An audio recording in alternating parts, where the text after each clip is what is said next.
conectivo, decíamos que podemos encontrar células fijas y células móviles.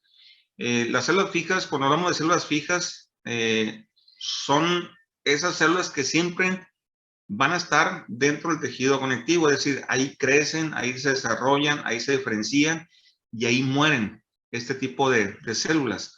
En cambio, las células móviles o libres, como su nombre lo dice, están libres, son móviles.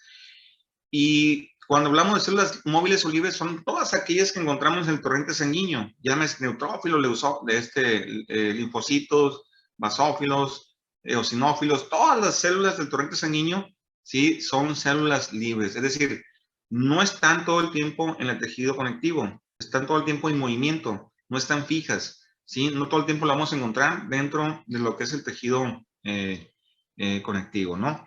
Entonces, si vemos aquí esta imagen, podemos ver, pues, cuáles son las células fijas y cuáles son las células móviles. Repito, las células fijas permanecen en el tejido conectivo. ¿Por qué? Porque cumplen una función, por eso están ahí, ¿sí? Dentro de las células fijas que encontramos en el tejido conectivo, pues van a ser los fibroblastos, van a ser los pericitos, van a ser las células cebadas y lo que son los macrófagos, ¿no? Hay alguna bibliografía que también menciona a los adipocitos, ¿sí? Mencionan como células fijas. ¿Por qué? Porque dentro del tejido conectivo, el adipocito lo vamos a encontrar en toda la zona, ¿sí? Más sin embargo, tengamos en cuenta que el tejido adiposo, pues es un tejido especializado también, ¿no? Pero también vamos a encontrar algunas células adiposas dentro del tejido conectivo propiamente dicho, ¿no? Dentro de las células móviles, repito, circulan en el torrente sanguíneo, es decir, todas las células del torrente sanguíneo, sí, pues son las células móviles, por ejemplo, las células plasmáticas, linfocitos, neutrófilos, eosinófilos, basófilos, monocitos, macrófagos. Fíjense muy bien los macrófagos. De hecho, cuando hablamos de macrófagos, los macrófagos son monocitos como tal. Lo que pasa es que el torrente sanguíneo se llama monocitos, sí, pero al momento de brincar a lo que es el tejido conectivo, ya se le considera un macrófago, ¿sí? De hecho, ninguna de estas células, de las células móviles, funcionan en el torrente sanguíneo. No funcionan, funcionan más en el tejido conectivo. Simplemente utilizan el torrente sanguíneo ¿para qué? Para circular, para llegar al lugar que se necesita, ¿no? Dentro de lo que es las células móviles, ¿no? Ahora, no voy a entrar mucho en detalles con las células móviles. ¿Por qué? Porque hay un tema de lo que es sangre y ahí lo vamos a ver mucho mejor, lo que es el tema de linfocitos, de neutrófilos, eosinófilos y basófilos, ¿no? En esta parte, ¿no? Entonces, vamos a continuar, a abocarnos principalmente con las células fijas, ¿sí? En las células fijas.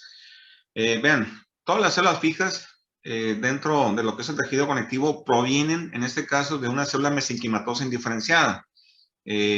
Llámese los condroblastos, que están dentro de los cartílagos, llámese adipocitos, que están dentro del tejido adiposo, incluso los fibroblastos, ¿sí? Las células mesoteliales, endoteliales, los osteoblastos, todos ellos provienen de una célula mesenquimatosa indiferenciada, es una célula pluripotencial en este caso, ¿no? Pero todas las células de la sangre, provienen de una célula madre hematopoyética, es decir, todas las células, en este caso, llámese lo que son neutrófilos, eosinófilos, basófilos, monocitos, linfocitos, todas ellas provienen de lo que son de una célula madre hematopoyética, ¿no? Ok. Vamos a empezar primero con las células fijas, ¿no? Las células fijas tienen que ver con los fibroblastos. ¿Por qué los fibroblastos lo mencionamos? Pues bueno, porque esta es la célula más importante, es la célula más abundante dentro de lo que es el tejido conectivo. Y bueno, ¿y por qué es la más abundante? ¿O por qué es dentro de las más importantes? Bueno, porque los fibroblastos son responsables de sintetizar toda la matriz celular del tejido conectivo, es decir, todas las fibras de colágeno, todas las fibras reticulares, todas las fibras elásticas, todo lo que conforma la sustancia fundamental, ¿sí? Llámese glucosaminoglucanos, proteoglucanos, todo lo sintetizan los fibroblastos, por eso es el más abundante.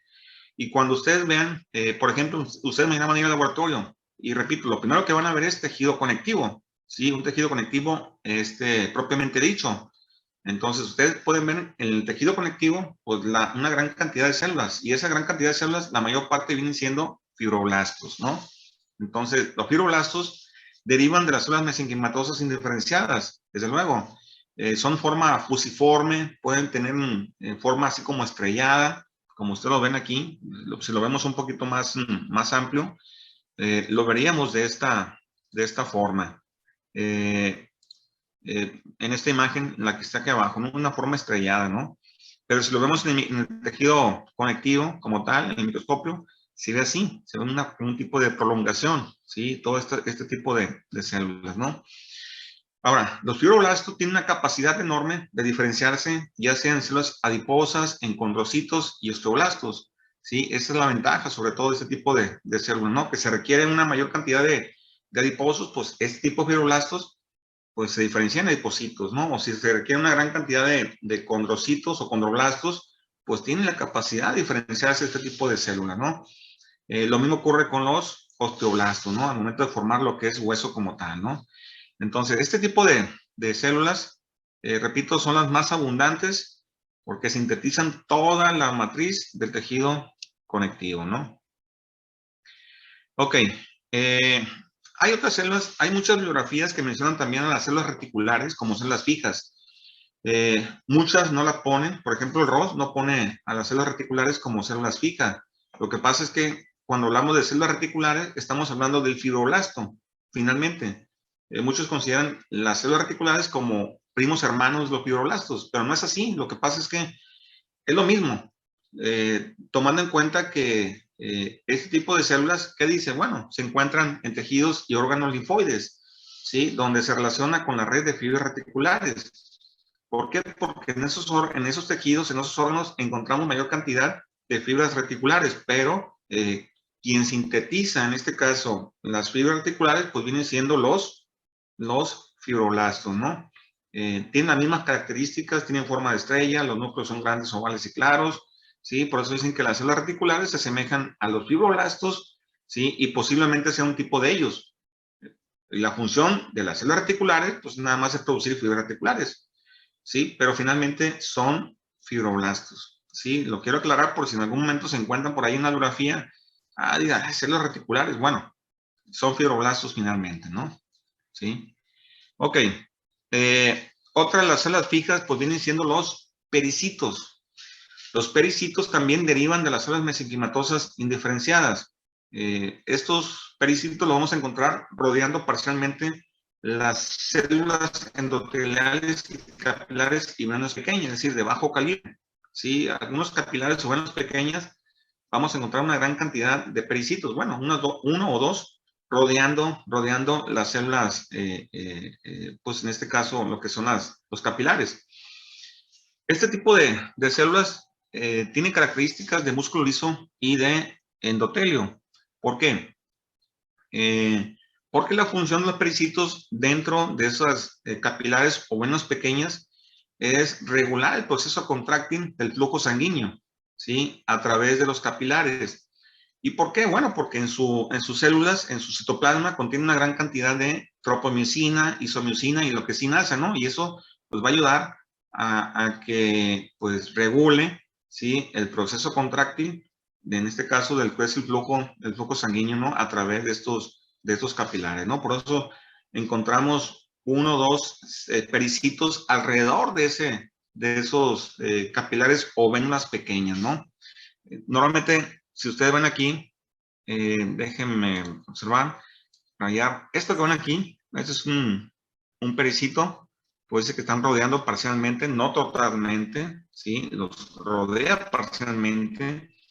Igual acá vemos una vénula pequeña arriba, pero si ustedes ven aquí, hay dos nada más, en este caso, dos células pericíticas, esta y la que está acá, ¿no?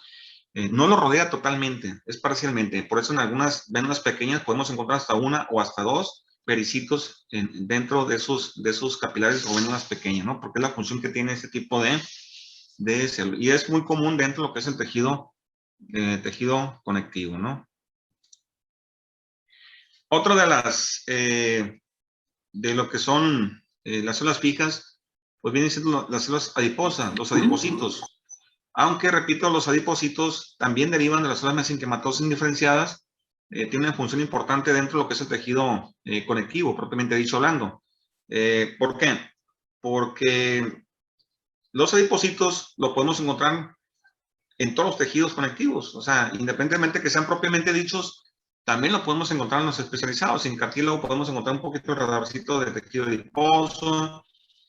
En lo que es hueso, podemos encontrar también tejido adiposo. En lo que es, lo que son los tejidos conectivos propiamente dichos, también vamos a encontrar algunas células adiposas. Entonces, en todos lados vamos a encontrar células adiposas, ¿no? Pero también este tema lo vamos a dejar para otro día porque hablar de tejido adiposo, pues hay un tema también de tejido adiposo, ¿sí? Y lo vamos a ver mucho más a fondo, ¿no? ¿A qué se refiere con las células adiposas como tal, ¿no? Otra de las células cebadas o mastocitos, pues que se consideran como células fijas. Estas células cebadas o mastocitos derivan de precursores, en este caso, de la célula madre de la médula ósea, es decir, las células cebadas, que también le llaman cebadas porque los gránulos que contienen en su citoplasma se asemejan mucho al grano o la semilla de lo que es la cebada. Por eso se ve así como, así con una gran cantidad de gránulos en su citoplasma. Y estos células cebadas o mastocitos provienen o vienen en este caso de los basófilos, ¿sí? De lo que es en este caso, a partir de los basófilos se diferencian en lo que es un mastocito. Esto tiene una vida prolongada, bastante tiempo, de años, dentro de lo que es el tejido, conectivo. Tienen una larga vida, ¿sí? Son ovoides, ¿sí? Como ustedes ven aquí, es una forma ovoide y posee un núcleo esférico en la parte central. De hecho, es muy característico verlos en el tejido conectivo, principalmente en los laxos. Es mucho ver ese tipo de células cebadas o mastocitos, ¿no? ¿Cuál es la función de estas células cebadas o mastocitos? Bueno, actúan en la mediación de procesos inflamatorios y reacciones de hipersensibilidad inmediata. ¿Por qué? ¿Por qué están ahí, no? Bueno, porque en su citoplasma, repito, esos gránulos que tienen, pues contienen una gran cantidad de heparina, de histamina, de alfa-latasa, peroxidasa, que ayudan mucho en este caso, a los procesos inflamatorios y algunas reacciones de hipersensibilidad inmediata, ¿no? Ahora bien, estos canijos, estas células, sí, lo digo, los presos sí porque son de cuidado. Estas células son responsables de que, por ejemplo, actúen cuando una persona es alérgica. Si, por ejemplo, Sigrid, pues es alérgica, por ejemplo, a la picadura de la abeja, o al veneno de la abeja, ¿sí? ¿Qué le va a ocurrir? Bueno, pues va a tener una reacción alérgica tremenda, ¿no? Sí, con una urticaria tremenda, alergia por todos lados, manchas por todos lados, pero que si no se atiende, sí, pues puede llegar a un choque anafiláctico, ¿no? Entonces nos puede pegar un susto tremendo. Entonces, estas células, el hecho, es una falla genética finalmente, es un problema genético en el cual la función de las células cebadas no es atacar el veneno a la abeja. La función de eliminar el veneno a la abeja son los macrófagos, son los monocitos como tal. Pero estos por reacción, ¿sí? Por la forma, la falla genética, estos actúan y empiezan a liberar todos sus gránulos, ¿sí? Todo lo que es la heparina, todas las histaminas, las aspartases y peroxidasa, y nos provoca un cambio enorme dentro de nuestro cuerpo, ¿no? Porque en vez de ayudarnos, nos perjudica este tipo de células, ¿no? Por eso cuando los médicos, ¿qué es lo que te pregunta? ¿Eres alérgico a un medicamento o a qué eres alérgico, no? ¿Por qué? Porque obviamente si eres alérgico y te dan algo que es alérgico, pues vas a tener esa situación, ¿no? Y cuando eres alérgico, ¿qué te dan? Bueno, te dan un antihistamínico, ¿no? Sí, por eso, ¿por qué? Porque dentro de los granos tiene esta histamina, ¿sí? Y es la que provoca todas estas reacciones alérgicas dentro de nuestro cuerpo, ¿no? Y lo ideal es atacarlos con un antihistamínico, ¿no? ¿Sí? Entonces, es una falla genética, ¿no? Lo que tienen las personas que son alérgicas a algo, ¿no? Otra de las células fijas, pues vienen siendo los macrófagos, ¿sí? Los macrófagos pertenecen al sistema fagocítico mononuclear. Estos también provienen de una célula madre común en la médula ósea. Algunos, fíjense, algo interesante, ¿no? Algunos macrófagos se comportan como células fijas y otras como células móviles. ¿A qué me refiero con células fijas y células móviles? Bueno, yo les he comentado a ustedes que los macrófagos provienen de los monocitos. Es decir, en el torrente sanguíneo son monocitos, pero al momento de pasar al tejido conectivo son macrófagos. Por eso la función de los macrófagos en el tejido conectivo es eliminar desechos celulares, pero también protegernos contra cuerpos de invasores extraños, porque la función de ellos es fagocitar. Por eso dice que pertenece al sistema fagocítico mononuclear. Ahora, los monocitos maduran en el compartimiento del tejido conectivo en macrófagos. A esto me refería, ¿no? Sí, repito, ninguna célula de la sangre, llámese los glóbulos rojos o leucocitos o glóbulos blancos, actúan en el torrente sanguíneo. La función actúan fuera del torrente sanguíneo. ¿Sí? Ahí es donde actúan este tipo de células. Simplemente utilizan el torrente sanguíneo, la circulación, para llegar hacia los demás tejidos, ¿no? ¿Para qué? Pues para darle nutrición, para darle oxigenación, para protegernos de nuestras de bacterias, de invasores, de virus, cuanta cosa más, ¿no? Ahora bien, como son fagocíticos, los macrófagos poseen una gran cantidad de lisosomas y si lo queremos entender mucho mejor a lo que estoy comentando, por ejemplo, en el hígado encontramos macrófagos, pero en el hígado se le llaman células de Cooper, ¿sí? Células de Cooper. Lo mismo ocurre en el pulmón. En el pulmón encontramos macrófagos, que finalmente es tejido conectivo también ahí, lo podemos encontrar, pero se le llaman células de polvo. En la piel la encontramos como células de Langerhans, ¿sí? En la sangre, repito, monocito, ¿sí? En el hueso lo encontramos como osteoclastos, en el cerebro como microglia, ¿sí? Microglia en este caso. Y macrófagos, pues lo encontramos en los tejidos conectivos, ¿no? Ya es el vaso, timo, ganglios linfáticos y médula ósea, ¿no? Es decir, macrófagos fijos residen en el tejido conectivo y macrófagos libres responden a estímulos exógenos. Si una bacteria quiere ingresar en tu cuerpo, pues rápidamente el macrófago lo va a detectar, el monocito, y ¡pum! Le va a caer, ¿sí? A lo que es la bacteria, ¿no? ¿Para qué? Para poder eliminarla, para poder atacarla, ¿no? Entonces, esto tiene que ver con células fijas, ¿no? A ver, espérame, déjeme. Creo que hay que